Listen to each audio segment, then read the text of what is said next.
जय हिंद मेरे प्रिय दोस्तों, गैलेक्सी क्लास में स्वागत है। और आज हम लोग एनसीईआरटी के चैप्टर 4 यानी प्रश्नावली 4.3 को हल करेंगे। इसके कुछ महत्वपूर्ण क्वेश्चनों को हम लोगों ने हल किया था पिछले वीडियो में, और आज हम लोग तीसरे प्रश्न को क्या करेंगे, सॉल्व करेंगे। यानी प्रश्नावली 4.3 के पहले प्रश्न के तीसरे प्रश्न को क्या करेंगे, सॉल्व करेंगे। तो कौन सा प्रश्न है, 2x²। कौन सा प्रश्न नंबर 3 क्या था, 2x² माइनस कितना है 6x, और क्या है +3 = 0। तो हम लोग क्या करेंगे, जो दो विधियां बताए थे, तो हम लोग इस विधि को हल करने के लिए इस सवाल को द्विघात समीकरण का क्या करेंगे, उपयोग करेंगे। यानी द्विघाती सूत्र का यानी द्विघात समीकरण के उपयोग करेंगे हम लोग, जिसे हम लोग सिद्धाचार्य सूत्र भी कहा जाता है। औद्योगिक भाषा में हम लोग कहते हैं ब्रह्मा सूत्र। से अपने कहीं लिखा हुआ ये नहीं है, लेकिन ये माना जाता है कि जब दो घात समीकरण किसी भी विधि से हल नहीं होता है तो सिद्धाचार्य विधि से क्या किया जाता है, हल किया जाता है। तो वैसे भी इस प्रश्न को यदि इसका अस्तित्व है या नहीं पता करेंगे हम लोग। तो अस्तित्व पता करने के लिए क्या करेंगे, तुलना कर लेंगे। क्या करेंगे, तुलना करेंगे। तो ये बराबर क्या होगा, ax² और प्लस bx + c = 0 से क्या करने पर, तुलना करने पर तुलना कर देंगे हम लोग। तुलना करेंगे तो ये बराबर क्या मिलेगा, 2b बराबर कितना होगा, -6, c बराबर कितना होगा। जब भी तुलना किया जाएगा तो चिन्हों के साथ हम लोग तुलना करेंगे, ठीक है। अब कहीं प्लस रहेगा तो प्लस हम लिखे या ना लिखे, लिख देंगे तब भी सही होगा, नहीं लिखेंगे तब भी। हाँ, यदि माइनस है तो उसे हमें दर्शाना पड़ेगा। लगाइए d बराबर ज्ञात करें। d बराबर क्या होता है, b² - मूलों का अस्तित्व है या नहीं, या पता करने के लिए हम लोग क्या करते हैं, विविधकर ज्ञात करते हैं। क्या ज्ञात करते हैं, विविधकर। और विविधकर को किससे बंद करते हैं, d से। और एक सूत्र है d बराबर क्या होता है, b² - 4ac। b की वैल्यू रखिए -6, तो -6 का स्क्वायर -4 गुणे a की वैल्यू कितना है 2, c की वैल्यू कितना है 3। तो ऋण 6 का स्क्वायर मतलब ऋण 6 गुणे ऋण 6 होगा। तो ऋण गुणे ऋण क्या होता है, प्लस, और 6 का गुणा 6 में 6 चौक 36। तो 36 माइनस 4 गुना 8 8 कितना होगा 24। कितना आ गया 12। 36 में से 12 घटाएंगे कितना बचेगा 12। d का मान बताइए, 0 से बड़ा है कि नहीं, अतः मूलों का अस्तित्व है या नहीं। अगर 0 हो या 0 से बड़ा हो तो मूलों का अस्तित्व होगा, इसका मतलब। अतः हम क्या लिखेंगे,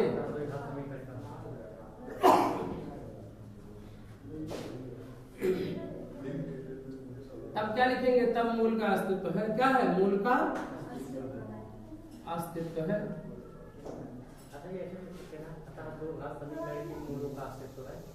तब भी है, आप इसे संक्षेप में हमने लिखा, आप पूरा लिखते हैं क्या था, द्विघात समीकरण के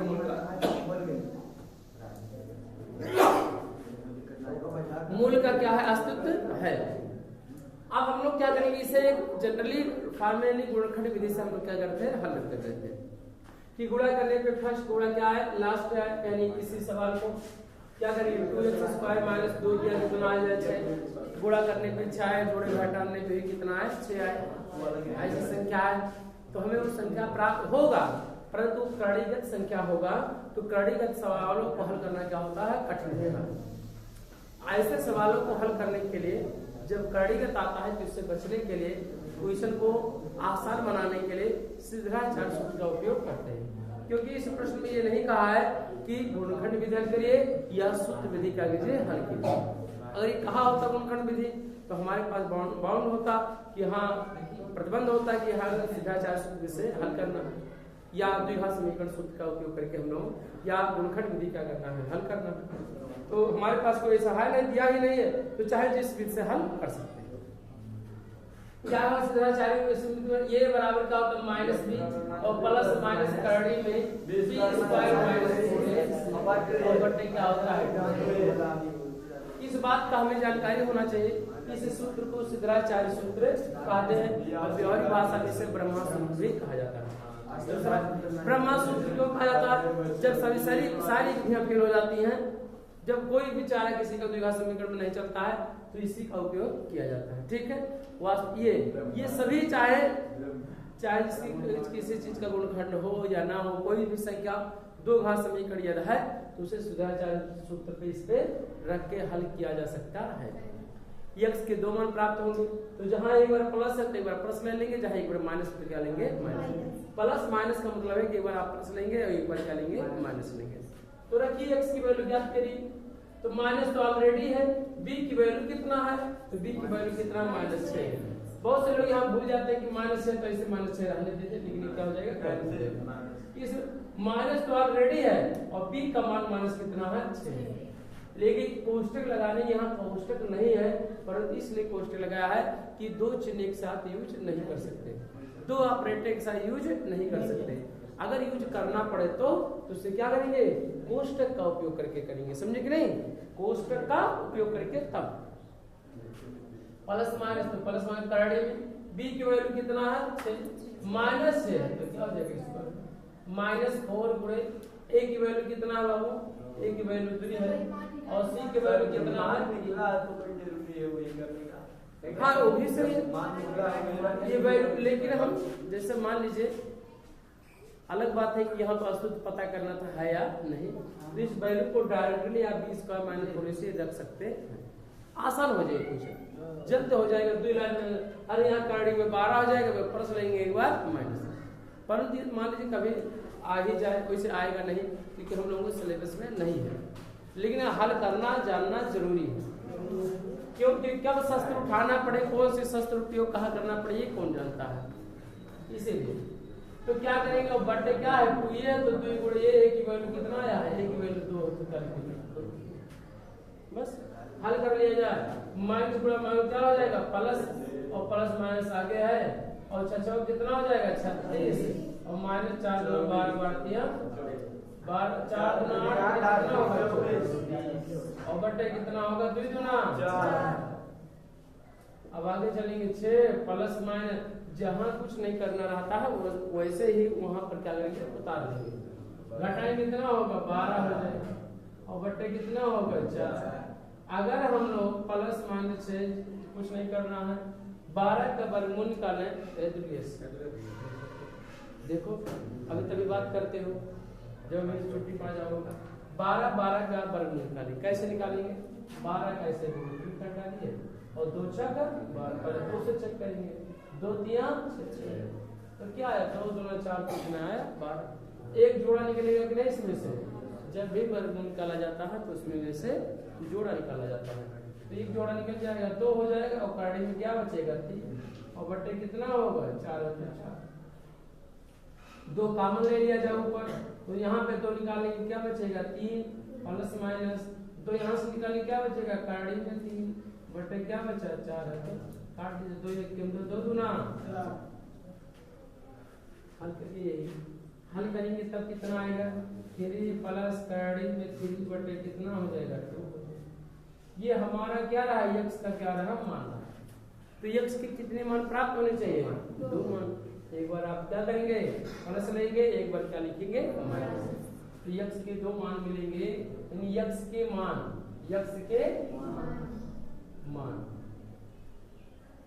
यहाँ भी चाहे लिख सकते हैं, चाहे जो भी जगह है x का,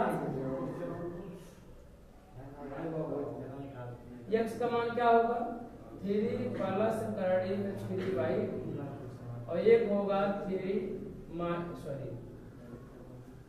माइनस करड़ी में 3 बटे क्या हो जाएगा। देखिए एक x का मान यह है, एक x का मान यह, ये दोनों क्या है, दोनों क्या है मूल, क्या है मूल, और यही x के मान को हल भी कहा जाता है, मान कहा जाता है। वही यहाँ आया था d का मान 0 तो मूलों का अस्तित्व है। कैसे होंगे मूल, क्या होंगे वास्तविक होंगे तथा क्या होंगे भिन्न भिन्न होंगे, और भिन्न भिन्न का मतलब क्या होगा अलग अलग होंगे। तो देखिए x के दोनों मान अलग आ रहे हैं कि नहीं, यहाँ पे प्लस है तो यहाँ पे क्या है माइनस। तो इस तरह से क्या रहा प्रश्न नंबर क्या रहा, पहले का क्या रहा तीसरा, यही हमारा क्या हो जाएगा ठीक है।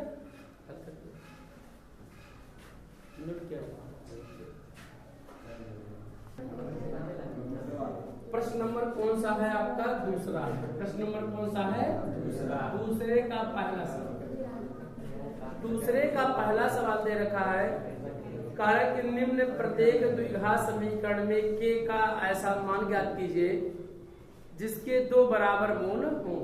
यदि मूल बराबर होंगे अर्थात x के मान बराबर होंगे तो इसका मतलब ये हुआ कि उसका व्यक्तिगत ज्ञात किया जाएगा d, तो क्या होगा 0 के क्या होगा बराबर होगा।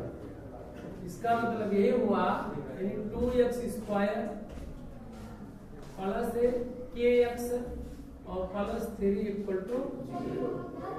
कह रहा प्रश्न में कि इसके मूल क्या है बराबर है। यदि मूल बराबर है के मूल क्या है के मूल बराबर है, तो मूल अगर बराबर है मूल दोनों के क्या है समीकरण के दोनों मूल क्या है बराबर है। मूल क्या कहा जाता है द्विघात समीकरण के चर मान का या चर का वह मान जो इस समीकरण को क्या करते हैं संतुष्ट करते हैं। अर्थात हम दूसरे शब्दों में कह सकते हैं इसे x का ऐसा मान जो इस समीकरण को क्या करते हैं संतुष्ट करते हैं। तो x के मान को क्या कहा जाता है मूल कहा जाता है।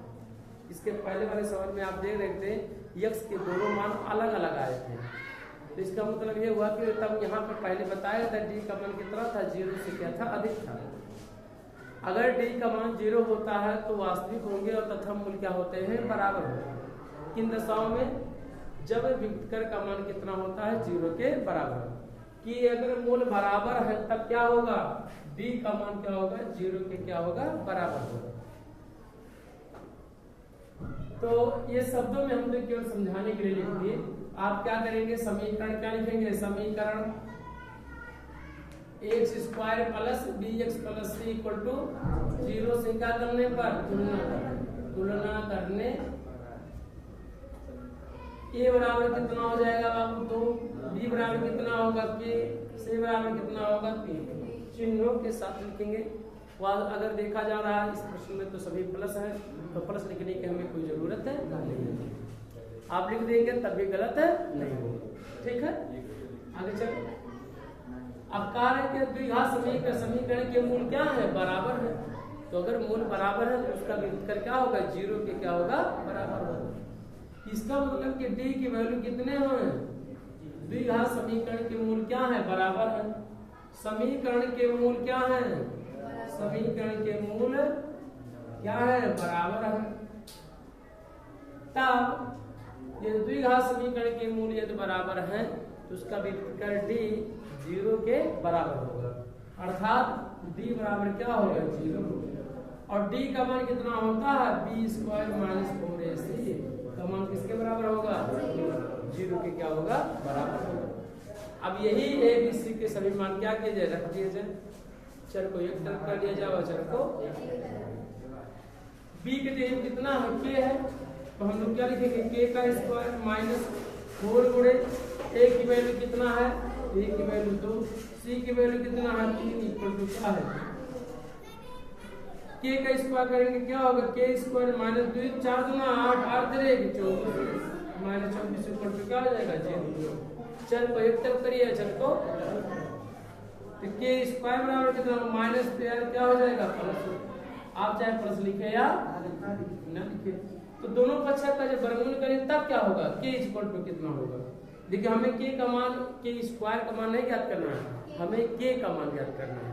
तो हम लोग क्या करेंगे दोनों पक्षों का वर्गमूल, तो k स्क्वायर का वर्गमूल k और 24 का वर्गमूल नहीं करेगा तो क्या करेंगे इसे प्रणाली में क्या करेंगे। अब इसी बात को आगे क्या आ जाता है जब भी वर्गमूल लिया जाता है तो आगे प्लस और माइनस आ जाता है। तो k का मान कितना आ जाएगा,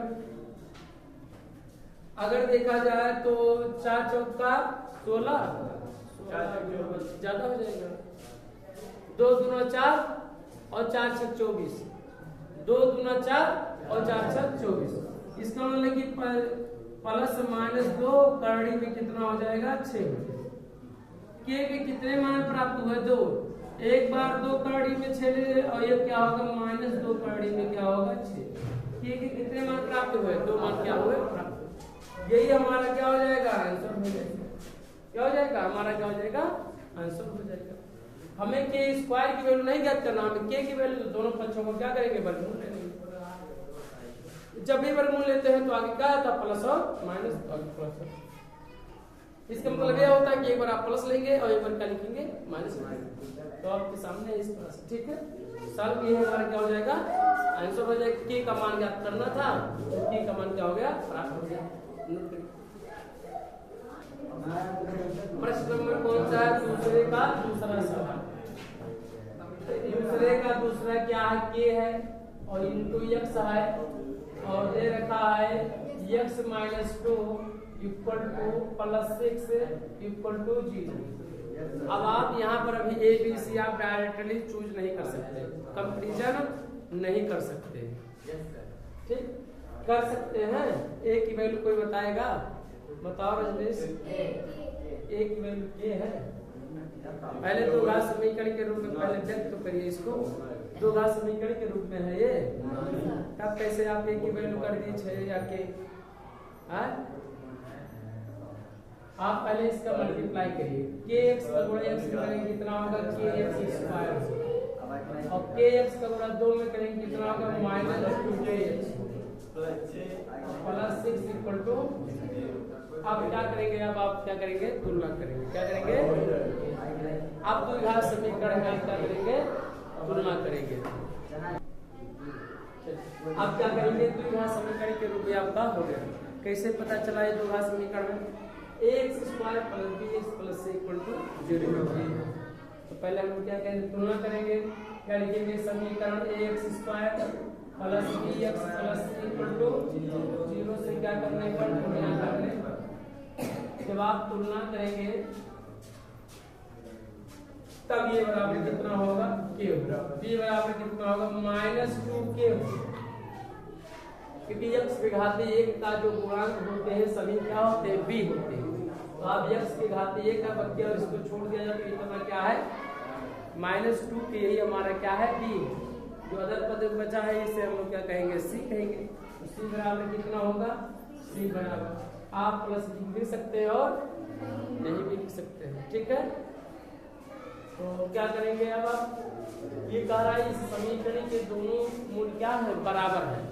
यदि मूल बराबर होता है तो उसका विकल्प कितना होता है, 0 की क्या होता है, बराबर होता है, ठीक है। जब भी के का मान ज्ञात करने के लिए कहेगा तो आपके अधिकतर प्रश्नों में यही कहता है कि मूल क्या होते हैं, बराबर। अगर मूल बराबर है तो इसका मतलब है कि डी की वैल्यू कितना है, 0 के बराबर है। तो हम लोग क्या करेंगे, द्विघात समीकरण के मूल क्या है, बराबर है, तो डी इक्वल टू क्या होगा, 0। तो डी का मान कितना होगा, 0 के क्या होगा, बराबर। तो डी का मान क्या होता है, b square minus 4ac equal to क्या होता है, ए बी सी की वैल्यू सभी रखिए। ए की वैल्यू कितना है, बी की वैल्यू माइनस 2 है, क्या लिखेंगे, minus 2k whole square minus 4 गुणे ए की वैल्यू कितना है, के, और सी की वैल्यू कितना है, इक्वल टू क्या होगा। यहाँ पे माइनस का स्क्वायर करेंगे तो माइनस क्या हो जाएगा, प्लस हो जाएगा। 2 का गुणा 2 गुना कितना होगा, 4, 4 के 2 और के का स्क्वायर करेंगे क्या हो जाएगा, के स्क्वायर, यानी 4 की स्क्वायर और माइनस है तो माइनस 4 6 24, 24 का गुणा के में कितना होगा, 24 के इक्वल टू क्या हो जाएगा, 0। अब हमें क्या करना है, वर्गमूल कॉमन देखिए कुछ मिल रहा है, नहीं 4 के कॉमन मिल रहा है, 4 यहाँ के यहाँ 4 है और 4 6 24 है और के इसमें है। तो इसका मतलब 4 के क्या है, कॉमन। अगर 4 के कॉमन ले लेंगे, अच्छा यहाँ पे के पे अधिकतम कितना आया है, 2 है, ये भी द्विघात समीकरण है, ये भी द्विघात समीकरण है। के का मान आप दो विधियों से सीधा 4 लगा सकते हैं और या आप गुणनखंड विधि कर सकते हैं, या आप डायरेक्टली आप कॉमन ले सकते हैं। क्या होगा, यहाँ के माइनस क्या होगा, 4 6 24, के निकल गया इक्वल टू क्या है, 0। जब जब करके मान लिया जाए, जब 4k इक्वल टू 0 तो के इक्वल टू क्या होगा, 0/4, कितना होगा, 0। और यहाँ पर k माइनस 6 इक्वल टू 0, तब k बराबर कितना होगा, माइनस, तो इधर क्या हो जाएगा। इस तरह से हमारा क्या ये सवाल है, कौन सा एक का दोनों मान है, ठीक है।